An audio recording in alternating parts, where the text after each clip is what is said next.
En el nombre de Jesús y por intercesión de María Santísima, comenzamos. ¿Qué tal, amigos? Muy buenas tardes, bienvenidos a Nuevo Milenio, el informativo de María Visión.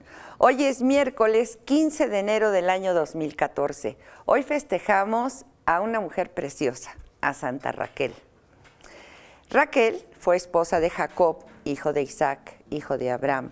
Era una de las hijas más bellas de Labán. Fue en el tiempo en que trabajaba Jacob para Labán cuando se enamoró de ella. Gracias al amor que sentía por ella, soportó 7 años de duro trabajo en casa de Labán. Pero el padre de Raquel le dijo que si quería casarse con ella, debía de trabajar 7 años más y además unirse primero con Lía. Por muchos años Raquel no pudo tener hijos, pero como confiaba plenamente en la providencia divina, Dios le dio a José. Cuando Jacob partió para su casa, Raquel robó secretamente los amuletos paternos. Pasados unos años más, Raquel dio a luz a su segundo hijo, Benjamín. Al leer la Biblia en el libro del Génesis, los capítulos 29 y 30, podemos conocer a Raquel. Tuvo envidia de su hermana y decía a Jacob: dame hijos o si no me muero. Y Jacob se enojó con Raquel y le dijo: ¿soy yo acaso Dios que te impidió el fruto de tu vientre? Y ella dijo: he aquí mi sierva Bilha, llégate a ella. Y así le dio a Bilha su sierva por mujer. Y Jacob se llegó a ella. Y concibió Bilha y dio un hijo a Jacob. Dijo entonces Raquel: me juzgó Dios y también oyó mi voz y me dio un hijo. Por tanto, lo llamó Dan. En otras palabras, Raquel tomó como suyo al hijo de su sirvienta, que su sirvienta tuvo con Jacob. Dar a luz sobre las rodillas puede entenderse como la adopción de este recién nacido. Así pues, Dan es el primer hijo de la segunda esposa de Jacob. La elegía de David ha quedado grabada en la tradición judía y se sigue enseñando como siempre. En realidad, el primer hijo de Raquel, que Raquel misma dio a luz, es José. Una historia que hoy en nuestros días está difícil de comprender, pero tenemos que pensar en cómo eran. Imagínense la época en la que se desarrolla esta historia, un entorno cultural muy diferente, muy complicado, pero pues así pasaban las cosas y Raquel tuvo como hijo suyo, adoptivo, a Dan, que es Dane, no Adán, Dan, que es medio hermano de José y de Benjamín. Bueno, pues échenle una ojeadita al Génesis para que conozcan un poquito más, que ya me manda para acá, un poquito más de la historia de Raquel. Felicidades a todas las Raquel, con muchísimo cariño. Hay muchas Raqueles en América Latina. No sé cómo se diría este nombre en otros idiomas, pero creo que se dice igual. Bueno, pues es miércoles, es día de la audiencia papal. Por segundo miércoles, el Papa, que empezó a dedicar las catequesis a los sacramentos, volvió a hablar del bautismo. Es un tema que le interesa particularmente al Santo Padre. Y dijo esta mañana que el bautismo nos convierte en miembros del cuerpo de Cristo y nos hace entrar en el pueblo de Dios, un pueblo en camino que peregrina en la historia. Estas son palabras que cita el Santo Padre del Concilio Vaticano II. Explicó que así como la vida se transmite de generación en generación, también de generación en generación a través de la fuente bautismal se transmite la gracia y con ella el pueblo de Dios camina en el tiempo, como un río que riega la tierra y difunde en el mundo la bendición del Señor. Los discípulos fueron enviados a bautizar y desde entonces hasta hoy hay una cadena en la transmisión de la fe por el bautismo y cada uno de nosotros es un anillo de esa cadena, siempre un paso adelante, como un caudal que riega. Y así es nuestra fe que tenemos que transmitir a nuestros hijos, a los niños, para que ellos, una vez adultos, puedan transmitirla a sus hijos. Así es el bautismo que nos hace entrar en este pueblo de Dios que camina y transmite la fe. A través del bautismo, cada uno de nosotros se convierte en un discípulo misionero llamado a llevar el Evangelio al mundo.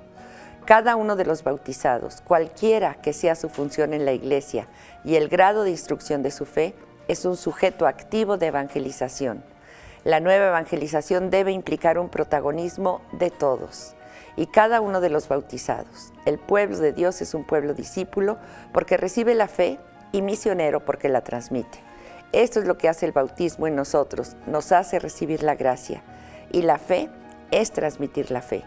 Todos en la iglesia somos discípulos y lo somos siempre, por toda la vida, y todos somos misioneros, cada uno en el lugar que Dios le ha asignado.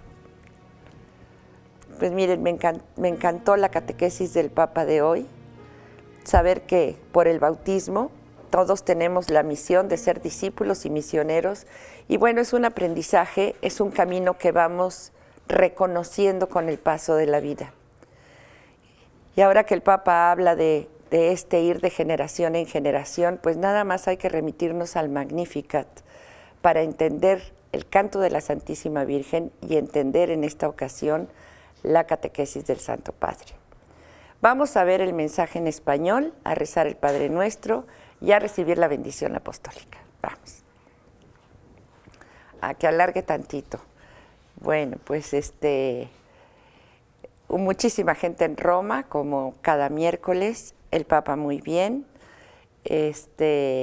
Todavía no tengo anécdotas, todavía no he visto anécdotas relacionadas con la audiencia, porque ya saben, al día siguiente siempre tenemos, como por ejemplo la semana pasada del padre que llegó corriendo y que el Papa lo subió al Papamóvil, pues eso ya lo supimos hasta después, que es un sacerdote ordenado diácono por el Papa cuando era cardenal en Buenos Aires, y luego lo ordenó sacerdote, por eso lo conocía también y por eso lo trepó al Papamóvil. En fin, que cada 8 días tenemos anécdotas. Hoy nada más nos vamos con esta porque no tenemos más de lo que pasó. Pero bueno, vamos al mensaje en español, a rezar el Padre Nuestro y a recibir la bendición. Vamos.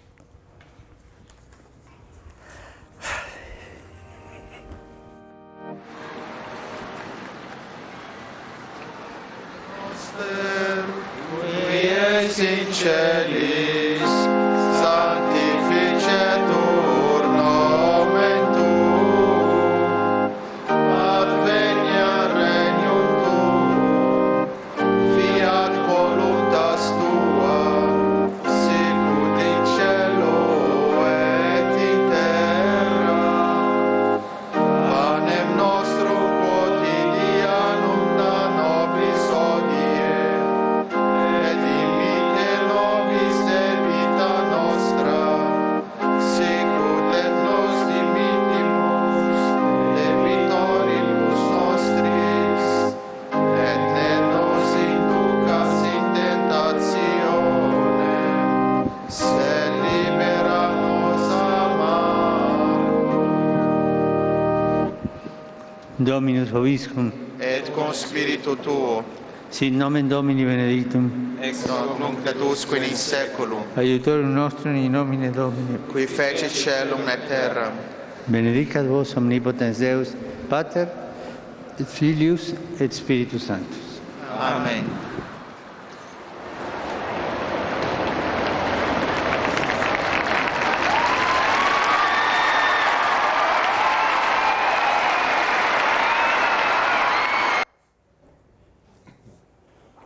Bueno, una disculpa porque no tenemos el mensaje en español, algo pasó, algún error por ahí, pero pues se las debo para mañana, porque es tan importante que no lo podemos dejar pasar. Entonces, pues les debo el mensaje para mañana y les ofrezco una disculpa. Tengo muchísimo gusto en recibir a Nuevo Milenio al padre Jacobo Salinas Estebané. Él tomó un avión esta mañana para venirse a Guadalajara desde Monterrey. Él es sacerdote de la Arquidiócesis de Monterrey, vicario parroquial de Santa Lucía. Bueno, que él sabrá en qué calles está y demás, colonia y demás. Claro. ¿En qué colonia está? En Colonia Buenos Aires, calle Alto Sono 176. Él es el vicario parroquial. Es un sacerdote muy joven, apenas tiene 8 años de ordenado. Y todos estos años, y ya desde antes de ser ordenado, sirvió, entre otras cosas, dentro de la Iglesia en el ministerio de la liberación, siempre bajo el conocimiento de sus obispos. En el 2004 fue ponente en el primer Congreso Nacional de Exorcistas, llevado a cabo en la Conferencia del Episcopado Mexicano. En 2008 participó en el 9º Congreso Internacional de Exorcistas en Colle Valencia, en Italia. Y en el 2009 participó en el 4º Congreso Nacional de Exorcistas llevado a cabo nuevamente en la Conferencia del Episcopado Mexicano, donde comunicó un mensaje dado a través de una entrevista con don Gabriel Amort, exorcista de Roma, a los sacerdotes asistentes. Trabajó en el 2010 en Puentejula, Veracruz, con el exorcista italiano Gabriel Nani, y ha tenido el gusto en 2012 de laborar en esa área con el padre exorcista nativo de Argentina, Carlos Spahn, tan querido el padre Spahn. Actualmente, bajo el permiso de su actual arzobispo, don Rogelio Cabrera López, ha realizado la liturgia de exorcismos ad casum. ¿Qué es eso, padre Jacobo? ¿Qué es eso de ad casum? Ad casum, casos particulares, casos muy individuales. No es de una manera ministerial, sino para situaciones que se han presentado y que se ha requerido este tipo de servicio de auxilio de la Iglesia. Padre, yo le agradezco muchísimo que haya venido a Nuevo Milenio para tocar un tema por demás importante y por demás delicado. Al contrario, gracias a ustedes por abrirnos las puertas para compartir la fe, la palabra de Dios y sencillamente estrechar la mano. Sé que como sacerdote usted ha estado muy inquieto por una película que creo que acaba de estrenarse. Yo la verdad no la había oído, una película que a usted le ha inquietado mucho y que necesitamos aclarar los errores que tiene la película, sobre todo porque la película dice basada en hechos reales. Entonces esto está causando mucho revuelo, mucha inquietud, dudas, confusiones y sobre todo pone en riesgo la vida de nuestra comunidad. Muchos jovencitos, jovencitas que se han acercado con un servidor a preguntar qué hay de cierto, padre, de esto, qué cosa sí, qué cosa no. Con todo gusto respondemos, claro está, ¿verdad? Pero no son explicaciones como decir 2 por 2 son 4, sino que se requiere de un espacio de tiempo y agradecemos esta oportunidad para, a través de la línea María Visión, de la señal de María Visión, Noticiero Nuevo Milenio, poder llegar a muchos, ¿verdad? De una manera serena y sobre todo llena de seriedad. ¿Qué es lo que dice la Iglesia al respecto de esta serie de argumentaciones que quedaron en el aire? Y bajo la frase lapidaria, hechos verídicos, muchos están creyendo que la película creo que se llama El Conjuro, ¿verdad? Efectivamente. ¿Es norteamericana, es italiana, francesa, mexicana? ¿Qué nacionalidad? Entiendo que es norteamericana. Ajá. Sí, con este tema, licenciada Isabel, permito apuntar que no pretendo crear así como que una polémica sobre si existe o no existen las fuerzas del mal de ninguna manera, porque pues es propio de la doctrina sustancial del cristianismo católico creer en la existencia del mal personificado, no como una connotación moral, alguien. Una persona. Exactamente, y con esto pues yo creo que es muy necesario que platiquemos, que dialoguemos.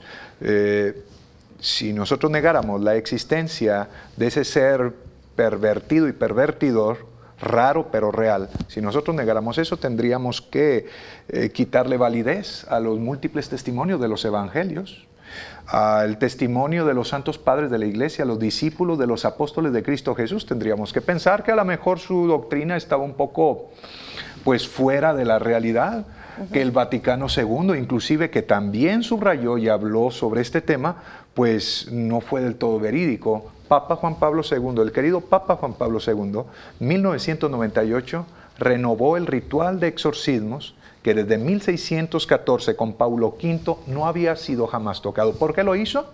No lo hizo para alguna cuestión sensacionalista, lo hizo porque se necesita, porque es una verdad. ¿Y está modificado el código, el manual de exorcismo? ¿Cómo se llama? Usted está haciendo sí. referencia a la nota que tiene aquí, sí. Es el Código de Derecho Canónico. El Código de Derecho Canónico. El Código de Derecho Canónico, que más adelante explicaré, ¿verdad? Pues marca pautas muy precisas, muy claras de a quienes es conferido de parte de Dios a través de la Iglesia este ministerio de exorcizar, ¿verdad?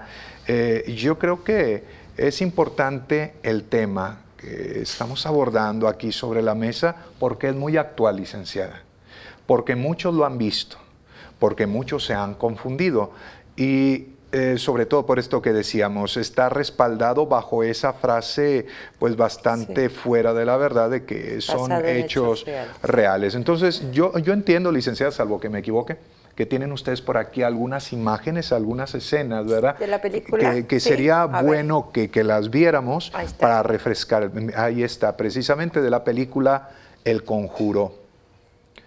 Apenas en agosto del año pasado, licenciada, se estuvo exhibiendo en muchas salas de cine. No sé si ya se estrenó acá. ¿Ustedes saben si la vieron en Guadalajara? ¿Sí? Ah. Ujú.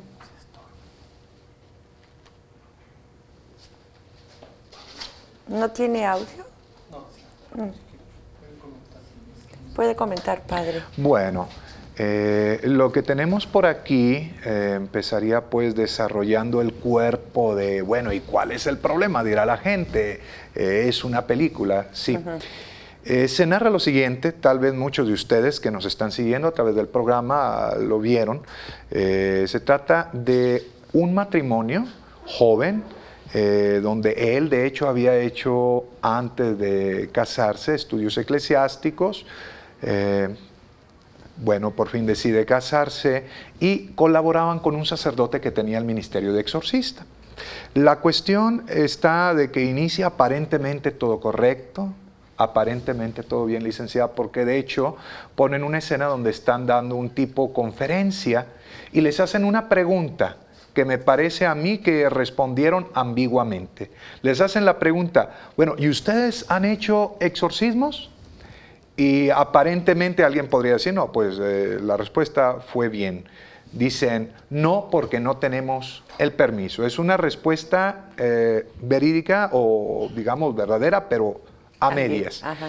Y luego sigue la narración. Ellos se encuentran, licenciada, con un caso muy difícil donde la madre de una familia había quedado supuestamente poseída. Y entonces ellos, aparentemente haciendo lo correcto, van y le hablan al sacerdote que tenía el ministerio de exorcista. Y el sacerdote exorcista se encuentra con la dificultad de que no podía ayudarles. No podía ayudarles, no porque no quisiera, sino porque esa familia, de acuerdo a la narración cinematográfica, no eran cristianos. Al no ser cristianos, licenciada, pues no se les puede dar seguimiento, no se les puede dar más orientaciones. No se trata de hacer una oración esporádica y ya, sino hay que guiarlos, vaya, las cosas básicas, la misa, la confesión, haz obras de caridad, acércate a Dios, etcétera, etcétera. Y entonces, como el sacerdote no podía actuar y al parecer ya se está prolongando mucho la situación, el matrimonio se desespera. Y dice él, ¿qué hacemos? Bueno, pues yo voy a hacer el exorcismo. Y de acuerdo a la narración, lo ejecuta. Reza líneas del exorcismo del Papa León XIII. En latín yo lo conozco perfectamente y allí pues en la película lo exhiben algunos párrafos, ¿verdad? Concretamente. Y la síntesis es que supuestamente la entidad maléfica sale. Aquí hay un grave problema, licenciada, que es lo que quiero platicar, que es lo que quisiera comentar con ustedes. Hay confusiones que ponen en riesgo la serenidad, la vida normal, la paz de nuestras feligresías. Entonces... O sea, sabemos, padre, que los que no son sacerdotes no pueden hacer un exorcismo. Bueno, para eso tendríamos que continuar, ¿verdad? O sea, ¿qué es lo que dice la Iglesia al respecto? La ¿no? fe cristiano-católica. Sí. Bueno, tenemos dos argumentos muy fuertes, hermanas, hermanos, que nos siguen a través del noticiero Nuevo Milenio. El primero lo puede usted encontrar en la Biblia, libro de los Hechos de los Apóstoles, en el capítulo 19, a partir del versículo 11. Voy a dar lectura para que todos estemos enterados. Dice así: Dios obraba prodigios extraordinarios por las manos de Pablo, hasta tal punto que imponían a los enfermos pañuelos o ropas que él había usado y mejoraban. También salían de ellos los espíritus malos. Incluso algunos judíos ambulantes que echaban demonios trataron de invocar el nombre del Señor Jesús sobre los que tenían espíritus malos, diciendo: Yo te ordeno en el nombre de ese Jesús a quien Pablo predica. Entre los que hacían esto estaban los hijos de un sacerdote judío llamado Escevas. Un día entraron en una casa y se atrevieron a hacer eso, pero el espíritu malo les contestó: conozco a Jesús y sé quién es Pablo, pero ¿ustedes quiénes son? Y el hombre que tenía el espíritu malo se lanzó sobre ellos, los sujetó a ambos y los maltrató de tal manera que huyeron de la casa desnudos y malheridos. Palabra de Dios. Te alabamos, Señor. Este es un argumento en el cual ahorita profundizaremos. Me interesa ahora que veamos lo que usted decía, licenciada. El Código de Derecho Canónico, Canon 1172, dice así, y de hecho nos venimos armados desde Monterrey con el canónico para dar lectura, hermanas, hermanos. Dice así: sin licencia peculiar y expresa del ordinario del lugar, es decir, del obispo del lugar, nadie puede realizar legítimamente exorcismos sobre los posesos. Aquí están las dos graves consecuencias posibles. Una, la menos mala que te podría ocurrir si tú dices, es que en la película se afirma que son hechos verídicos, por lo tanto, pues todos lo podemos hacer. Bueno, te arriesgas a que te pase, a que no suceda lo que describe en la Biblia. O sea, te llevas el susto de tu vida, que recuperarte de una emoción de esa índole no es nada sencillo, o bien hasta podría ser atacado físicamente, sino psíquicamente. Esa es una, es la menos mala. La peor que yo descubro, querida licenciada, es lo que se desprende a su vez del derecho canónico. Si alguno, sin ser sacerdote, más aún sin tener el permiso, se adentrara a hacer un servicio de esta naturaleza, quiero decir, podría ser que, y subrayo él, podría ser que la entidad mala saliera, sí, pero en aras a algo, hacerte crecer en soberbia de tal manera que tú digas, yo no necesito de la iglesia, mejor me separo de la iglesia, y entonces sí, que el demonio está logrando su cometido, separarnos del cuerpo místico de la iglesia, separarnos del camino de la salvación, y es lo que él quisiera. Condenar a todo el mundo si fuera posible. Entonces, como ve, nos estamos enfrentando a algo delicado. Ahora, aquí dice, por ejemplo, ¿lo puede volver a leer, padre? Sí, ¿cómo no? Sin licencia peculiar y expresa del ordinario del lugar, es decir, del obispo, nadie puede realizar legítimamente exorcismos sobre los posesos. Fíjese, pienso, si usted llega aquí, usted es exorcista, no puede hacer un exorcismo si no es con el obispo, con el permiso del obispo de aquí. Llegando Ciertamente. Hago una aclaración.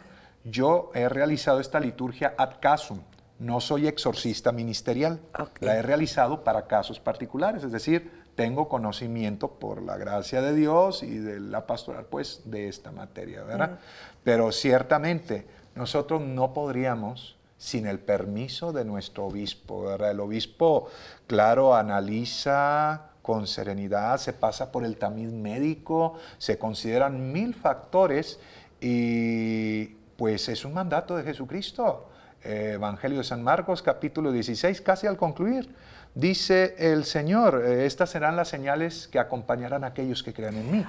Y la primera de ellas, en mi nombre, expulsarán demonios. Es la primera. Antes que cualquier cosa, entonces sería una falta de caridad no servir a alguien. Bueno, va por ahí la charla, licenciada. Bueno, ¿qué es lo correcto? Lo correcto, esta es una pregunta clave. Tengo 2 maestros de esta materia que de hecho por ahí en la pequeña descripción inicial, curricular, pues que hicieron al inicio, agradezco. Padre Gabriel Nani, que es exorcista de la diócesis de L'Aquila en Italia. Padre Carlitos Spam, actualmente exorcista en la diócesis de Tuxtla Gutiérrez, en Chiapas. Con ellos he trabajado, bendito sea Dios, y a ellos 2, mis queridos maestros, en distintos momentos, en distintas circunstancias, les he preguntado exactamente por lo mismo. Bueno, ¿y qué hacer? ¿Cómo actuar ante situaciones de tal naturaleza? Y los 2 respondieron, obedece a Dios. Porque el que obedece a Dios está actuando conforme a la voluntad de Jesucristo. El que desobedece está actuando conforme a Satanás. Entonces, lo correcto sería ¿Qué hacer en una situación límite? Vamos a decir... Como estamos la en- de la película. Bueno, ahí, Sí, o como estamos la- en un lugar de misiones, nosotros, en nuestro contexto muy mexicano, que salimos a los lugares pues, más alejados de la ciudad, ¿verdad? Ayudar a predicar el Evangelio, y que lamentablemente nos encontramos ante ello. ¿Qué podemos hacer? Bueno, y los dos sacerdotes, en su momento respondieron, hacer toda la oración de liberación que sea posible, pero no hagas el exorcismo. ¿Y cómo sabemos la diferencia entre la oración de liberación y la oración de exorcismo? Bueno, la oración de liberación, la oración de exorcismo tienen la misma intención, ciertamente.